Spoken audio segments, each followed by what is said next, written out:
From this to this. Hello mga kabukikay! Another day, another bouquet. So guys, hello guys! Nagbabalik na naman ang atin yung kabukikay. So for today's video, arat, samahan nyo akong gumawa ng bouquet. Let's go! Hi guys! Ngayong araw nga pala is meron na naman sa atin nagpagawa ng bouquet. So guys, yung gagawin nga pala natin ngayon is for Mother's Day. Siyempre guys, ihahanda muna natin yung mga gagamitin natin. And ang order nga pala sa akin is 20 pieces na mini bouquet. So itong gagawin natin guys is yung maliit na bouquet natin. Kaya samahan nyo nga pala ako and i-deliver din natin to. Bago nga pala tayo magsimula, gusto ko muna sa inyo ipakita yung mga gusto magpa-shoutout dyan. Namili nga lang pala ako ng tiglima sa Facebook at saka sa TikTok. Shoutout nga po pala kay Clarence, kay Mary Joy, kay Yana, kay Ria, at kay Zanea. Para naman guys sa mga gusto magpa-shoutout sa TikTok, ito nga po pala sila. Shoutout po kay Sweetly, kay Judilyn, kay Samantha, kay Madi, at kay Cheska. So guys, sa mga gusto pa dyan magpa-shoutout, mag-comment kayo dito and next vlog natin is pipili ulit tayo. Pagkatapos nga pala natin gupitin lahat, ang next naman natin dyan is i-stickluhin na natin and tutupi-tupiin na natin. Para naman guys, makabuo na tayo ng bulaklak. So hindi ko na guys papatagalin, gawa ng napakarami talaga niyan. Alam kong alam nyo na ang ginagawa natin. Alam nyo ba, sa napakatagal kong naggaganyan, nasira tuloy yung aking ilaw. So you can see guys, na nakikita nyo kanina medyo maliwanag yung ating ilaw, pero ngayon medyo yellowish na siya guys. Kasi naman, ang tagal na nakababad yung ating ilaw hanggang sa napundi na. So ayun, medyo hindi na tuloy maliwanag yung ating pang ilaw. Nung time nga pala na to guys is ginagawa na natin yung mga bulaklak na yan. So medyo talaga may pagkatagalan tong paggawang to. Gawa ng 20 pieces ga naman. So kailangan na naman natin guys magpuyat. Gawa ng Mother's Day. Kailangan na naman natin mga bulaklak. So meron na naman nagpa-order sa atin. So kaya naman yung babaeng yan. O ayan, nagpupuyat na naman. And nga pala, share ko lang pala sa inyo. Wala na naman tayong post 2 days. Pagpasensya nyo na guys kasi naman napakarami talaga nagpagawa na naman sa atin gawa ng Mother's Day. So diba binibigyan yung mga mothers dyan para sumaya.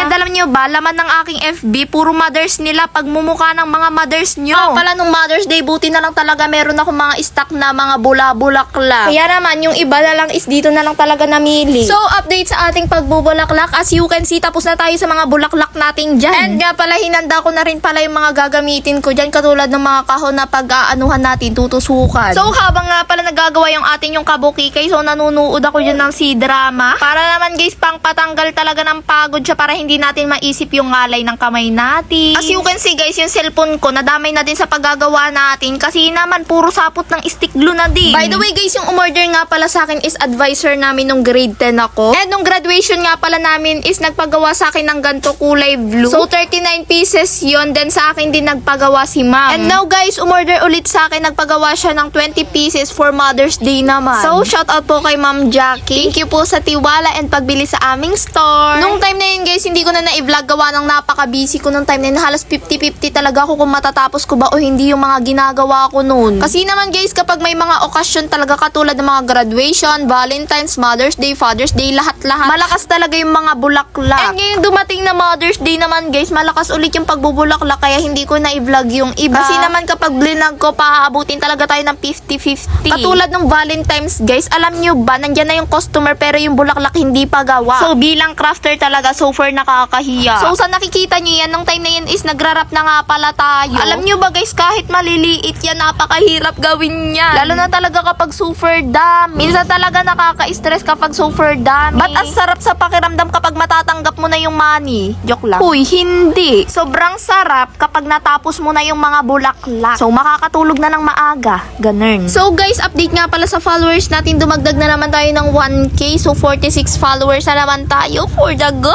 And sa TikTok guys, unti-unti na din tayong dumadagdag ng pataas ng pataas. Let's go! So nagkaroon na tayo ng followers sa ating TikTok. Naging 27k na siya. So maraming salamat sa mga supporters ko dyan. And marami sa aking nagchat-chat, nagre-rate sa kanilang mga bouquet. So marami sa ating nagagandahan sa mga bouquet. And marami ding nagchat-chat sa atin ng mga supporters. Pagpasensya nyo na kung hindi ko nagchat-chat lahat. Kasi naman guys, so for dami yung nagchat-chat isa-isa lang. And ayun guys, maraming salamat sa inyo. I hope mas dumagdag pa pa at mas dumami pa yung mga followers natin and supporters sa ating Kabukikay vlog. O, diba guys, sa napakahaba natin chismisan, diba? As you can see, natapos tayo kakachismis. But guys, hindi pa nagtatapos dito ang ating vlog kasi guys, papakita ko pa sa inyo kung paano natin dineliver and hindi pa tapos yung pagbubulaklak natin. Lalagyan pa natin yan ng ribbon at pauto. Ba't ka galit? Nagrarap ka na ngayon. Uy, hindi. O, diba guys, apakadami. Kala nyo ba madali yan? Mahirap yan. Ang next naman natin guys is dito na tayo sa part ng pagre-ribbon. Napaka-satisfying talaga pag nagvo-voice over kapag nakikita kong nagre-ribbon na. Favorite part ko yan kasi patapos na. Hoy, hindi pa patapos. And maya-maya ipapakita ko sa inyo ang pagde-deliver natin. So, ayan guys, ganyan lang ginagawa ko sa pagre-ribbon natin dyan sa maliliit. So, 20 pieces ko yung ni-ribbon na puro ganyan. Hindi na natin papakita lahat kasi pare-pareho lang naman yan. And syempre, hindi pa tapos guys kasi hindi pa natin nalalagyan ng mga kurikong sa gitna yung ating maliit na bulaklak dyan sa gilid. So, pagkatapos natin ribunan lahat, ang next natin, lalagyan natin ng kurikong. Kurikong na nakakaganda, hindi nakakapangit. Iba ang alam nyong kurikong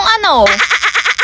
Yung kurikong kasi na ilalagay natin is nakakaganda sa bouquet natin. So, ayan guys, yung ginagamit kong kurikong na nagpapaganda sa mga bulaklak natin. So, napakagandang kurikong nga pala nito at napakatipid. Kasi guys, isa to sa nagpapaganda ng mga bulaklak natin na lalagyan niya ng buhay-buhay dyan. So, napakaganda nito lalo na guys kung artist ka, magaling ka mag-blend. So, napakaganda nito i-blend-blend sa ating mga bula-bulaklak. O, diba guys, napakakit ng ating bulaklak. So, kahit pala guys, hindi ko na siya lagyan ng parang pabilog na itlog. Ang ganda niya pa din, kahit ganyan na lang, cool. So, ayan guys, success. Natapos na din natin sa wakas. O, diba pakak, napakadami. Kaya mo yan.